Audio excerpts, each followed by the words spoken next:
tapi lalu kemudian bacaan itu ditujukan untuk melahirkan fitnah. Makanya Nabi Shallallahu Alaihi Wasallam jauh-jauh hari sudah mengingatkan, nanti akan ada orang, kata Nabi, pada masanya mereka membaca Quran dengan bacaan yang bagus, apakah dengan iramanya, apakah dengan hafalan Qurannya, tetapi bacaan itu tidak pernah melewati kerongkongannya.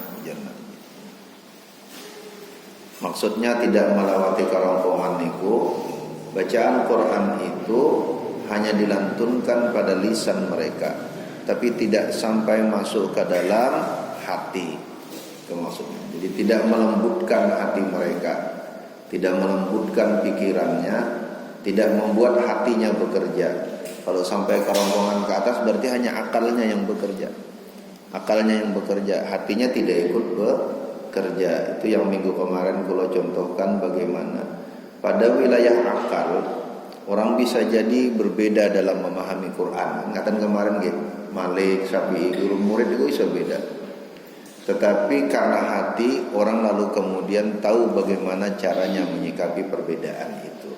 Nah kalau sampai ditaruh ke atas akal saja orang bisa gelut itu.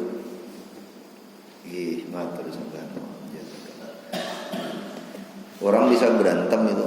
Kayak kemarin cerita kita minggu kemarin apa? Khawarij gitu. Khawarij itu lahir itu mergone Qur'annya tekan kene tok. Tekan kene munda ke atas. Akalnya bisa jadi bekerja memahami, tapi hatinya tidak ikut. Akhirnya yang dilahirkan adalah kebencian, kekerasan, kemarahan. Bahkan tidak hanya kepada orang lain yang berbeda agama, bahkan kepada sesama Muslim. Muncul kafir-kafiran, saiki kafir, si kafir. Padahal ujar Kanjeng Nabi, man kaffara musliman faqad kafara.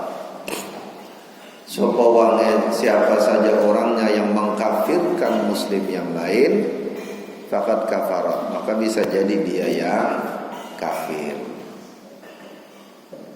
Dalam kesempatan lain Nabi mengatakan, ujar Nabi, apabila seseorang mengkafirkan muslim yang lain, maka bisa jadi dia yang kafir, muslim yang itu yang kafir, atau dia yang kafir yang mengkafirkan ini. Kenapa? Karena kalau dia mengkafirkan orang lain seperti yang Khawarij kemarin, bisa jadi yang dikafirkan ini memang kafir. Tapi kalau ternyata dia tidak kafir, dia masih bersyahadat kepada Allah, kepada Kanjeng Nabi, maka mengkafirkan seorang muslim itu hukumnya adalah kafir. Karena menganggap membatalkan iman orang, padahal orang masih beriman. Orang masih punya iman, sekecil apapun iman itu. Jadi Imam Nawawi Al-Bantani pada saat menafsiri faman ya'mal mithqala dzarratin khairan yarah. Nah, niku hafal nggih kita ayatnya pada surah Al-Zalzalah. Jadi pada saat beliau menafsiri faman ya'mal mithqala dzarratin khairan yarah, siapa saja yang berbuat kebajikan walaupun sabiji zarrah. Zarrah itu berarti nek kaya mangsa sakmene iki atom ya. Nek Imam Nawawi pun nek nafsirinya asgharin naml, sacilik-cilikne semut. Nek semut sing cilik iku ya opo? Ya karena nek zaman sakmono bagi Imam Nawawi ini sak cilik-ciliknya makhluk itu ya semut. Lah kan urung ono temuan atom macam-macam gitu. Pokoknya zarrah itu sak kecil-kecilnya itu. Barang siapa yang mengerjakan amal baik sekecil apapun khairan yarahu, maka dia akan melihatnya. Apa yang dimaksud melihat? Ujar beliau menafsiri in kana kafiran, ya kalau itu orang kafir, fa'amila amalan sayyi'at fa'amila amalan khairan, lalu dia berbuat kebajikan, maka dia akan mendapatkan balasan kebaikan itu fid dunya fi malihi wa ahlihi wa nafsi, baik itu pada hartanya, pada keluarganya atau pada anaknya. Jadi kalau orang kafir, ujar Imam Nawawi, berbuat kebajikan ketika hidup di dunia, maka dia akan mendapatkan balasan kebajikannya itu di dunia. Wala baqiya syai'un fil akhirah, maka tidak ada yang tersisa satupun di akhirat nanti. Wala yabqa syai'un, jadi tidak ada yang tersisa satupun untuk di hari akhir. Habis, berarti di hari akhir tinggal menghisap kekufurannya. Artinya tinggal nanti. Sebaliknya ujar beliau, yang dimaksud dengan faman ya'mal mithqala dzarratin khairan yarah, jika ada seorang mukmin dia berbuat keburukan sayyi'ah selama di dunia, maka dia fayara uqubatahu, maka dia akan melihat balasannya ketika dia di dunia. Jadi apakah dia mendapat fi malihi wa ahlihi wa nafsi, pada dirinya, pada hartanya, pada keluarganya. Lalu kemudian ketika dia meninggal, maka dia tidak menerima apa-apa lagi kecuali balasan dari imannya, ya beliau. Jadi maksudnya apa? Maksudnya bagi orang yang beriman, seburuk apapun amal kita selama di dunia, maka kita pulang menghadap Allah membawa iman.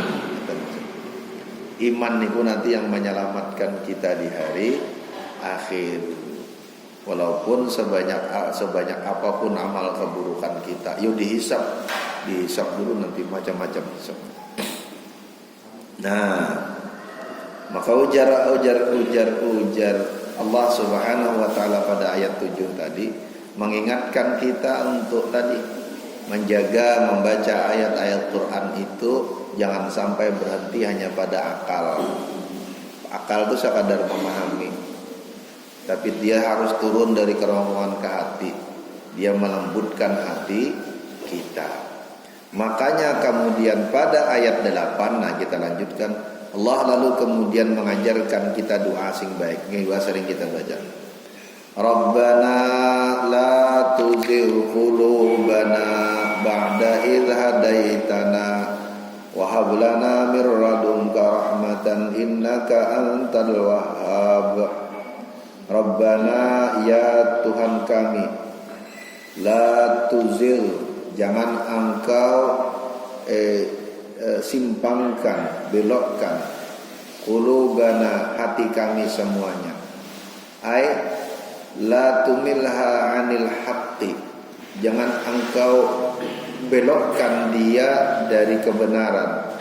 Wala tudilluna, jangan engkau sesatkan kami. Au imnahna min fadlika wa karamika, yakni maksudnya engkau uji kami, kau jauhkan kami dari karuniamu dan kemuliaanmu. Rahmatan, sebagai rahmat dari engkau, tusabbitna biha ala dinikal haqq, tetapkan kami semua pada agama engkau itu, pada agama engkau yang benar, dengan petunjuk itu. Nah, Rabbana la tuzigh qulubana. Jadi pertama dulu bermohon, ya Allah, jangan engkau belokkan hati kami. Belokkan hati kami itu jadi Imam Ali As-Sabuni maknanya tadi, jangan engkau buat hati kami melenceng dari kebenaran, atau jangan engkau jauhkan kami dari nikmat engkau. Apa nikmat yang paling besar yang Allah anugerahkan kepada kita? Iman.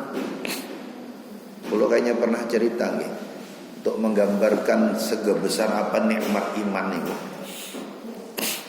Kulo niku punya kenalan. Kok nanti minggu depan kita pamit nggih, kulo libur. Nggih, nanti karena minggu depan kulo mau nengok kenalan kulo niku. Kulo punya kenalan, punya teman, kolega, seorang ahli sastra Arab klasik. Kayaknya kulo pernah cerita nih panjenengan kene. ahli Quran. Dia hafal Quran, dia ahli sastra Arab klasik. Bukan kayak kulo. Nek kulo ya nek kulo paham tafsir, tapi kulo ya paham sastra Arab klasik tapi sekadar paham. Kulo niki ahli. Dia pernah ngajar di Damaskus, pernah ngajar di Irak sekian puluh tahun. Sastra Arab klasik tuh ngaten Pak, membayangkan. Mboten kaya nek kita kasih dahan zaman sakmene.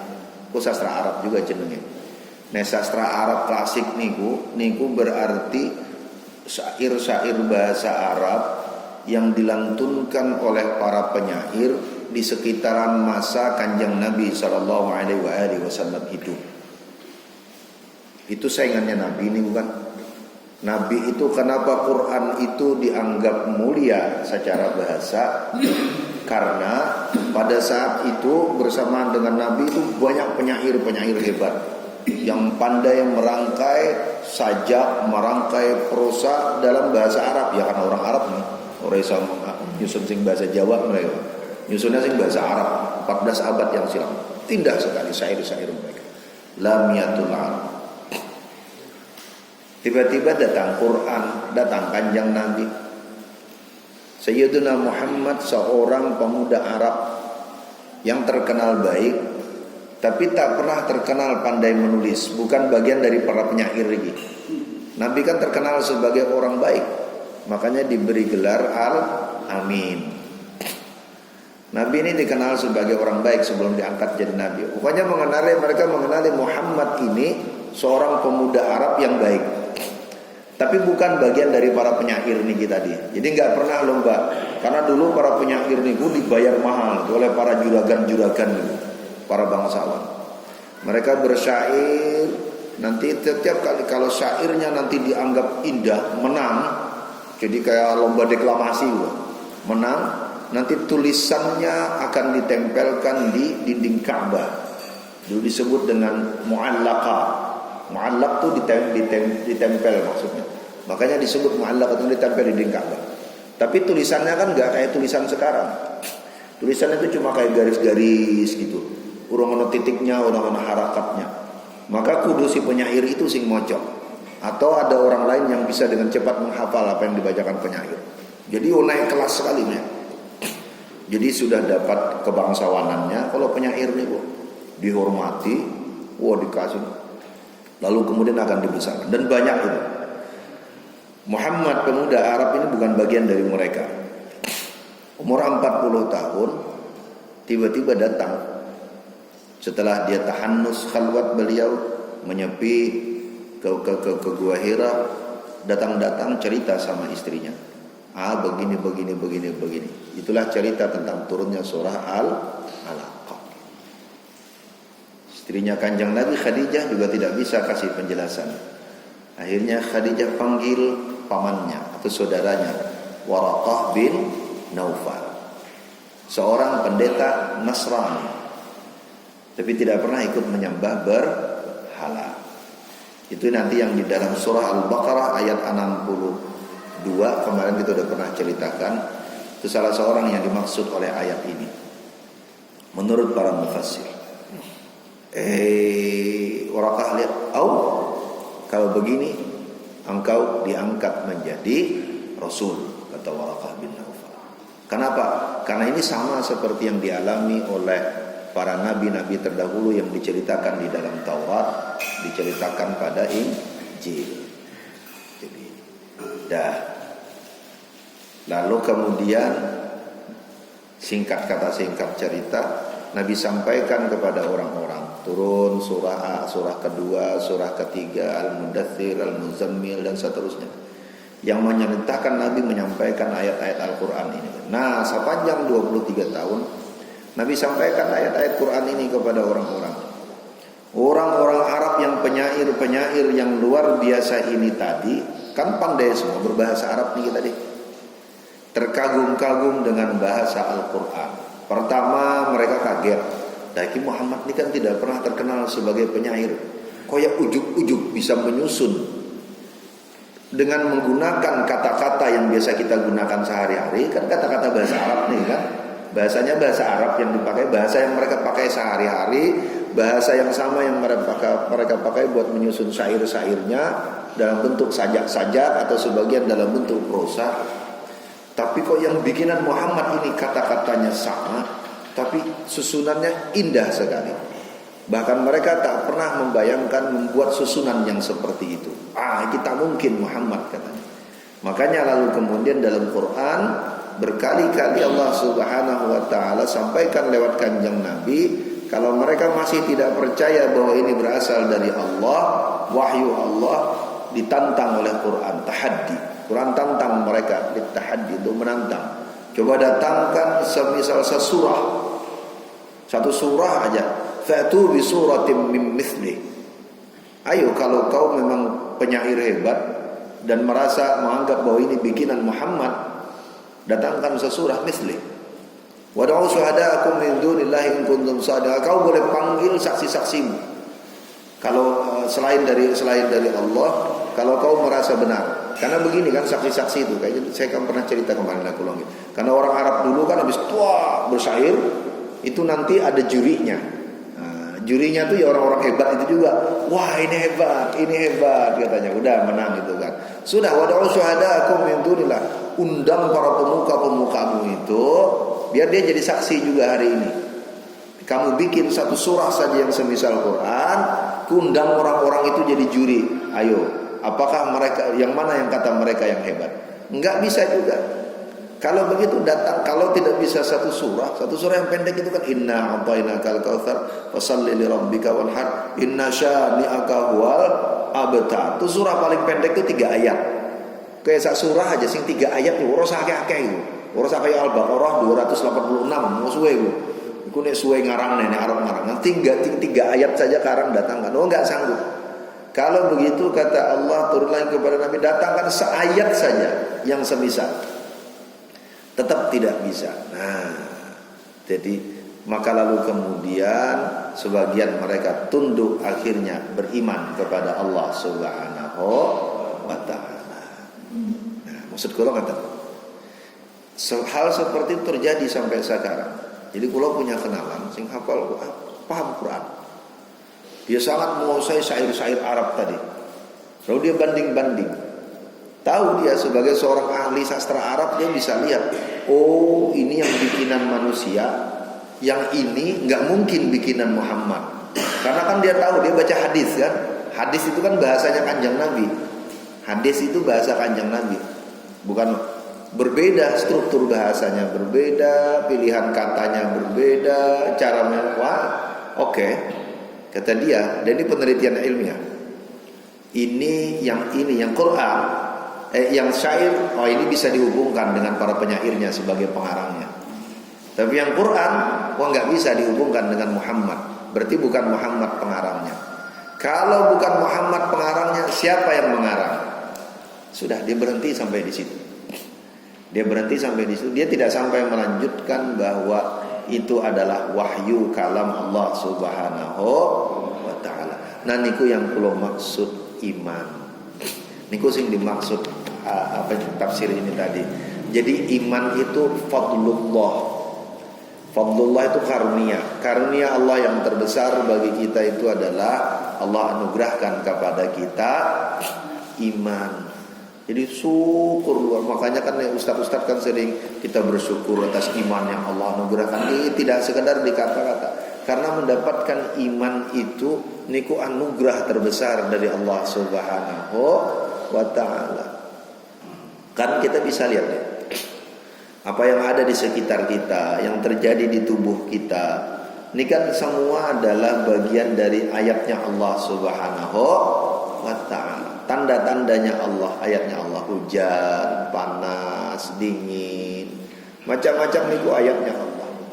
Sak canggih-canggihnya ilmu manusia hanya bisa merekayasa, tapi tak bisa memastikan hujan turun atau tidak. Ngaten nggak? BMKG ngaten nggak bisa memastikan. Sak canggih-canggihnya manusia. Bahkan kata Allah, sak canggih-canggihnya USG itu hanya bisa menebak apa yang ada di dalam rahim seorang perempuan. Nggak bisa memastikan 100%. Sekarang sudah berapa Pak? USG itu udah berapa dimensi? Bu, udah berapa dimensi, Bu? 4 ya. Nek 4 dimensi itu kayak boneka ya. Nek 4 dimensi itu nek perutnya disorot itu wis kayak delok boneka nih di dalam perut niku. Nek zaman biyen kan 1 dimensi, Mas. 1 dimensi kan kayak gambar di print ngaten. Oh, nek sekarang 4 dimensi itu wis kayak boneka tenan ya. Kayak delok boneka di dalam perut gitu kan berbentuk. Niku mawon boten saged memastikan 100%. Dikira lanang keluar dilalah wedok. Lah nang biyen nopo sing oh ternyata ari-arinya menutup berkeliling gitu kan, macam-macam. Ada saja sabab tidak bisa dilihat niki lanang napa wedok karena posisinya menjepit terus kakinya gitu kan. Ora iso nopo yo ning go USG kakinya diangkat dibuka sithik kaki bayi di dalam perut ben ketok jelas. Iku ora iso. Enggak bisa. Jadi canggih-canggihnya ilmu manusia ada batas. Oh, kalau begitu apa yang terjadi di situ? Lah itu karena rahasianya Allah. Jadi semua yang ada di sekitar kita ini ayatnya Allah Subhanahu wa taala. Itu jadi ayatnya Allah. Karena jadi ayatnya Allah Subhanahu wa taala, nek wong sing duwe iman itu jadi wasilah kita untuk dapat iman. Karena ketika melihat binatang, melihat cuaca, lalu kemudian iman kita tumbuh, oh itu anugerah yang luar biasa. Niku anugerah yang besar. Anugerah yang besar. Kenapa? Oh karena pengalaman yang sama dialami banyak orang, tapi belum tentu sampai kepada iman. Makanya doa ini tadi diajarkan oleh Allah. Rabbana la tuzigh qulubana. Ya Allah, jangan Engkau simpangkan, jangan Engkau simpangkan hati kami. Jangan simpangkan. Dari apa? Menyimpang dari kebenaran, termasuk menyimpang dari tidak pandai mensyukuri nikmat-Mu. Sesudah apa? Ba'da id hadaitana, ujar Allah. Sesudah Rabbana la ba'da id hadaitana, sesudah Engkau berikan petunjuk kepada kami, ai ba'da in hadaitana ila dinikal qawimi wa syar'ikal mustaqim. Sesudah Engkau berikan petunjuk kepada kami kepada agamamu yang lurus dan syariatmu yang tegak. Jadi ya Allah, doa niku jadi nek maca doa niki iso dihayati, ditadaburi, dirasakan. Ya Allah, jangan Engkau simpangkan hati kami. Rabbana la tuzigh qulubana ba'da idh hadaitana, sesudah Engkau berikan petunjuk kepada kami. Nah, petunjuk kayak tadi tuh. Lihat, subhanallah, masya Allah. Di dalam tafsir Al-Zalzalah, karena kalau baru malam Sabtu kemarin ngaji tafsir Al-Zalzalah Pak, jadi tesi kelingan. Kalau nih malam Sabtu tuh ngaji tentang UGM, ono nih YouTube, ini jadi kayak promo YouTube. Tapi ngajinya bermaghrib Pak. Kalau senang juga, kalau senang ngaji itu bermaghrib kalau bersubuh Pak. Nembar isya aku ya senang, yang betul apa-apa. Tapi sing paling senang tuh ngaji bermaghrib kalau bersubuh. Nek bar subuhan niku ya 40 menit, 45 menit isyraq rampung gitu kan. Nek bar maghrib tuh yang ngaten ngaji blok isya masuk rampung. Nek bar isya itu iso tekan subuh ning ngaji. Bar isya ku satu meke ning ngaji bar isya. Ngaji bar maghrib bar isya bar subuh ku fena Pak. Ono tit gitu kan nek bunyi sirine mesti rampung nang ngaji. Ya kula ngaji temu GM tiap malam Sabtu Pak, di Masjid Mardiah. Nah kemarin malam Sabtu maca tafsir juga, tapi kalau maca ke tafsir yang lain. Di sana macanya tafsir Marah Labid karya Imam An-Nawawi. Malam Sabtu kemarin dilalah lagi maca surah Al-Zalzalah. Surah Al-Zalzalah. Nah, di awal surah Al-Zalzalah kan ngaten. A'udzubillahi minasyaitonirrajim. Idza zulzilatil ardu zilzalaha wa akhrajatil ardu athqalaha wa qala al-insanu ma laha. Ketika zilzal, goncang-goncangan hari kiamat ini nanti terjadi. Ada yang menafsiri itu sangkakala pertama, berarti pada saat bumi semuanya terbolak-balik hancur. Ada pula yang menafsiri itu dengan an-nafkhatus tsaniyah, sangkakala kedua. Kalau sangkakala kedua itu berarti ketika semua yang di bumi ini yang mati-mati semua dibangkitkan. Semua dibangkitkan untuk berkumpul menuju yaumul hisab, pada hari dihisab. Wa qalal insanu ma laha. Pada saat itu nanti orang-orang akan berkata, opo to iki? Malaha.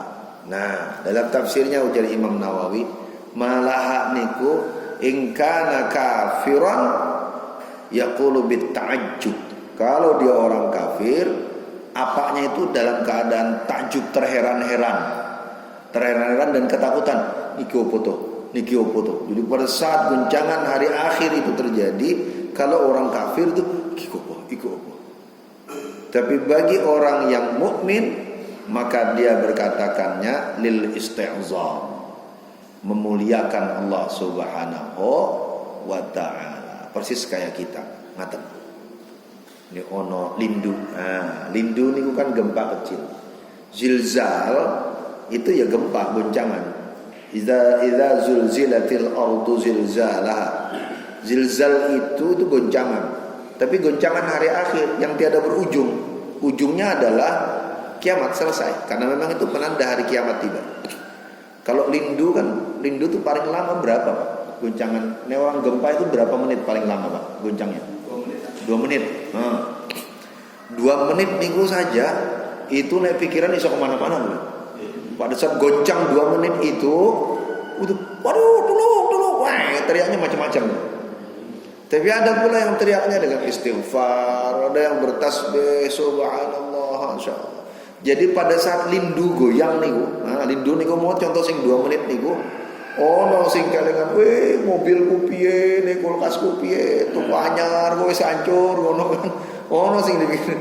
Tapi ono sing mikir, sing diingat adalah Allah Subhanahu wa taala. Padahal itu baru lindu 2 menitan. Zilzalnya hari akhir ku wis ora ketahuan. Dalam surah yang lain Allah gambarkan hari akhir itu dengan Al-Qari'ah. Al-Qari'ah itu lebih berat daripada Zalzalah. Ku podo-podone cerita hari kiamat. Al-Zalzalah itu goncang saja, goncang. Itu goncangan berat sekali.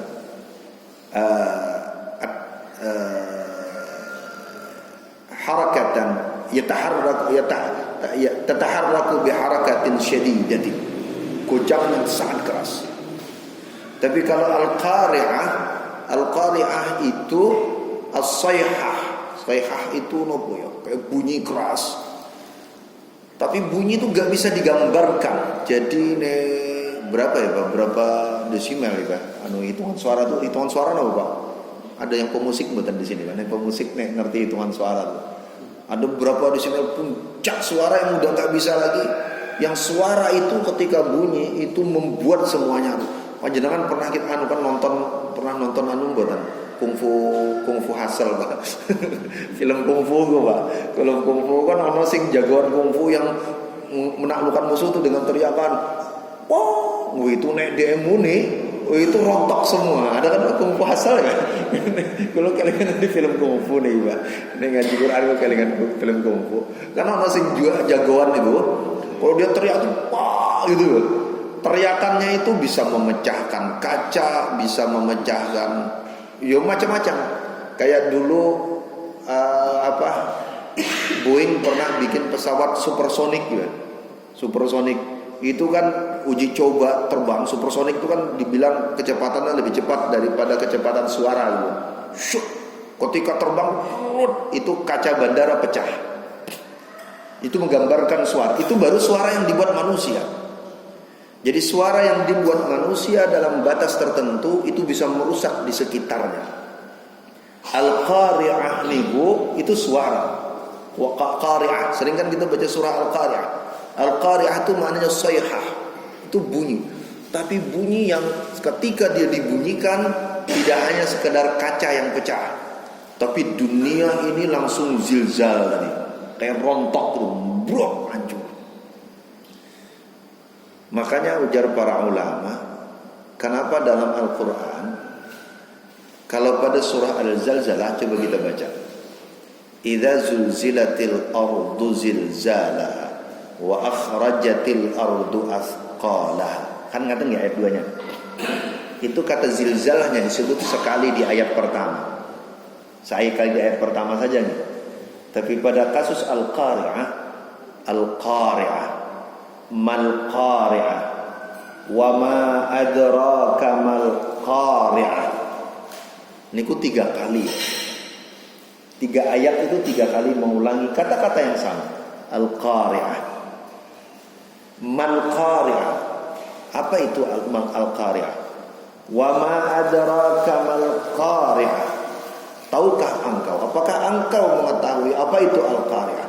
Itu 3 kali diulangi karena tidak ada struktur, ujar para ulama, tidak ada bahasa yang bisa menjelaskan dengan tepat seperti apa beratnya peristiwa hari kiamat yang digambarkan dengan al-qari'ah.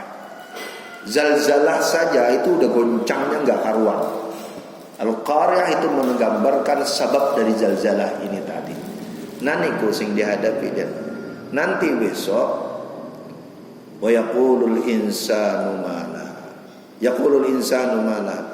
Manusia tadi orang yang kafir, wow, atau kaget ketakutan. Tapi orang mukmin dia akan mengingat Allah Subhanahu wa ta'ala. Idza zulzilatil ardu zilzalaha wa akhrajatil ardu athqalaha wa qala al insanu ma laha yauma idzin tuhadditsu akhbaraha. Besok nanti ketika manusia sedang kebingungan ini, bumi itu akan tuhadditsu akhbaraha. Bumi akan menyampaikan beritanya. Napa sing dimaksud berita ini banyak tafsirnya. Salah satu penafsiran bumi menyampaikan beritanya lebih berat lagi. Kalau pada surah Yasin kan kita digambarkan cerita hari kiamat itu al-yauma nakhtimu ala afwahihim. Ngaten nggih di Yasin. Hari di mana mulut kita ditutup. Wa tukallimuna aydihim. Tangannya sekarang yang ngomong. Wa tashhadu arjuluhum bima kanu yaksibun. Kakinya akan bersaksi. Kan ngaten nggih. Jadi lagunya Krisa ya, Pak. Kan jadi lagunya Krisa niki nggih, Pak. Mulut ditutup, tangan kaki bersaksi. Tapi pada surah Al-Zalzalah tidak hanya tangan dan kaki yang bersaksi. Sekarang wa tuhadditsu akhbaraha. Bumi yang zilzal ini tadi itu bersaksi tentang beritanya. Apa beritanya? Tentang apa yang terjadi di atasnya, apa yang dilakukan manusia di atasnya. Jadi apa saja? Apakah dia taat? Apakah dia maksiat? Nih kita duduk. Ayo nanti tempat duduk kita ini semua akan bersaksi di hadapan Allah. Niku yang dimaksud hadis niku tadi. Tapi nek wong ngombe, oh yo tempat duduknya ya melu bersaksi dia di hadapan Allah Subhanahu. Dia nek duduk nek cakro, bariku ngombe, ya wes iku nek cakro iku sesuk di hari akhir melu dadi saksi. Jadi cakro, oh iku nek biyen nek ngombe ning gongo jadi cakro.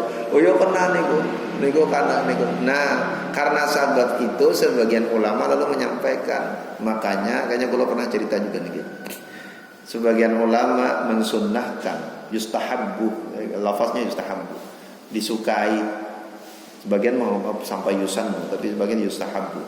Ada yang sampai yusannu. Disukai atau disunnahkan orang kalau sholat niku sholat subuh misalnya, kita datang cepat ke masjid, lalu kita punya waktu untuk tahiyat dan qabliyah.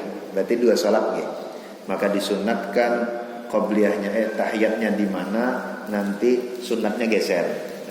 Biar apa? Tuhadditsu akhbaraha. Bumi yang bersaksi ki banyak gitu. Makanya sholat di sini geser ke sini. Tapi ya usah nih sunat nanti di sana, mungkin yang bilang di sana, yang betul di sana. Iku aduh banget Pak. Ben nopo, ben langkahnya dihitung juga jadi ya. Yang betul nopo sih, betul nopo. Tapi maksudnya geser.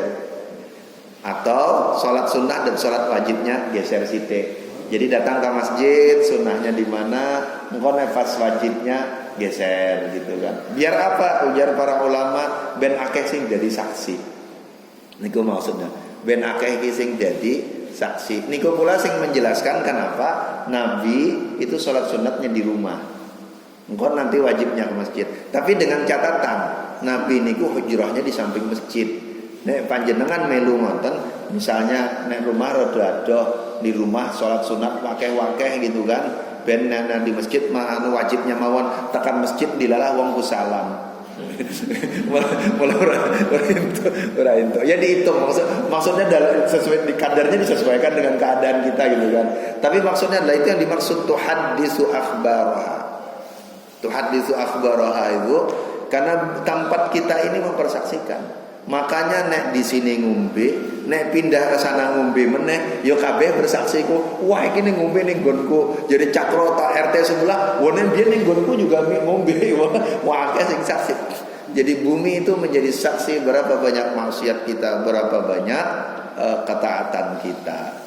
Makanya bersyukur. Kenapa ayat-ayat ini turun saat ini kan gitu pertanyaannya. Ini kan surah. Jadi Al-Qari'ah itu turun di Makkah, tapi Al-Zalzalah turun di Madinah.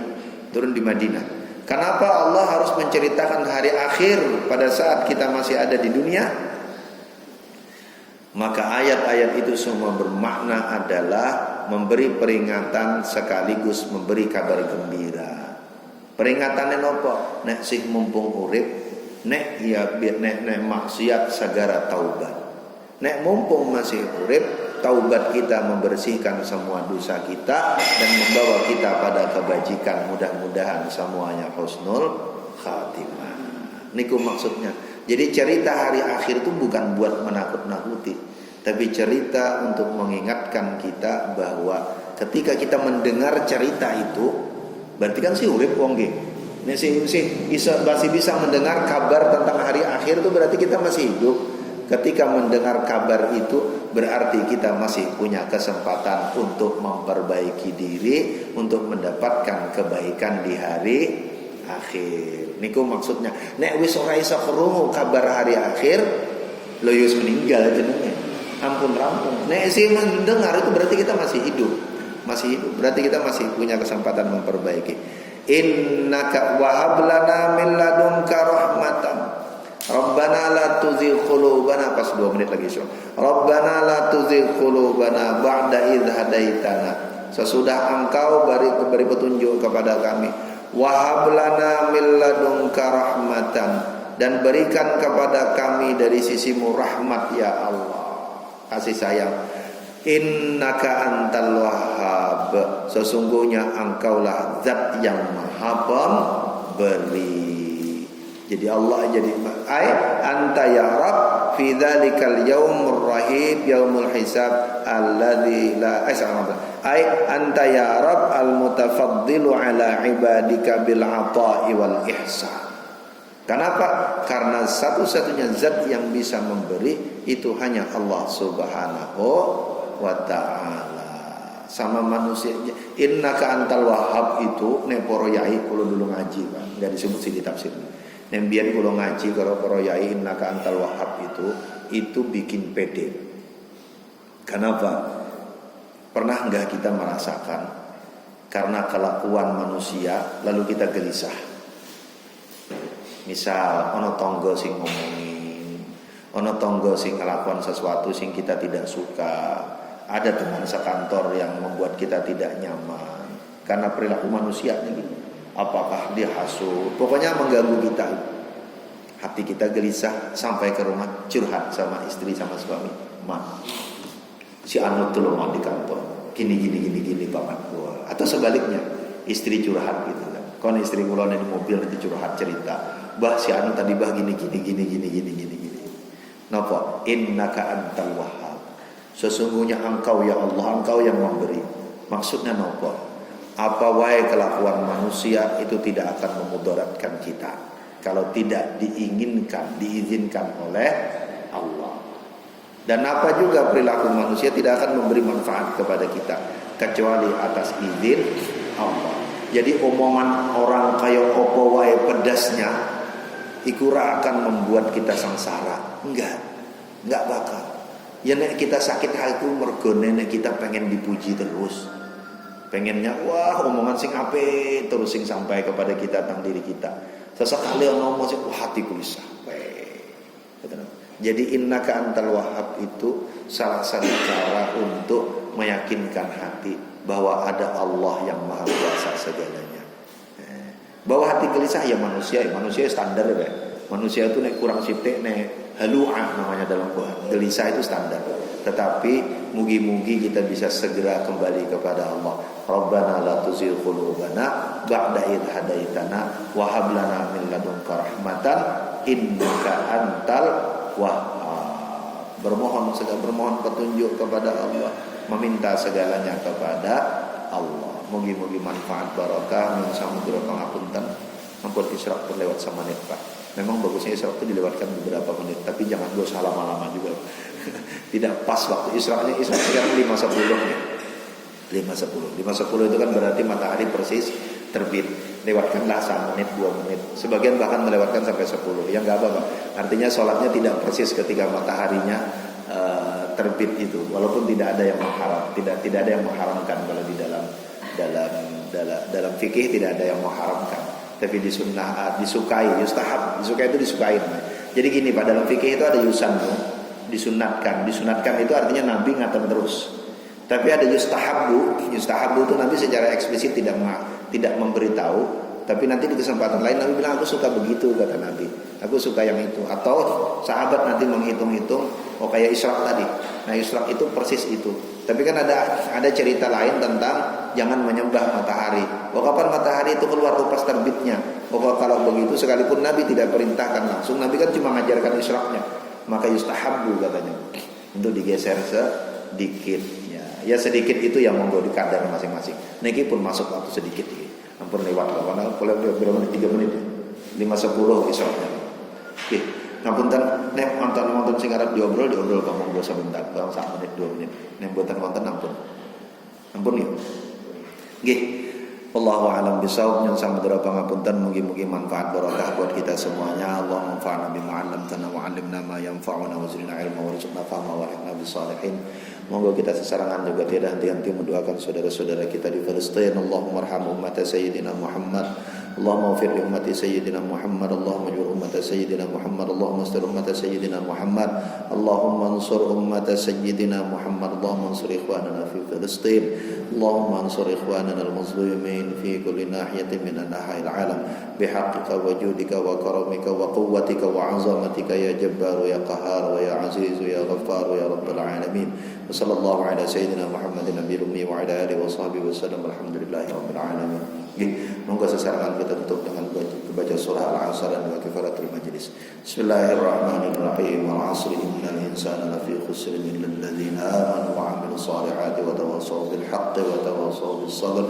Subhanakallahumma wa bihamdika asyhadu an la ilaha illa anta astaghfiruka wa atubu ilaik. Walhamdulillahi rabbil alamin. Wallahu a'lam bis shawab. Salah khilaf, mohon maaf. Assalamualaikum warahmatullahi wabarakatuh.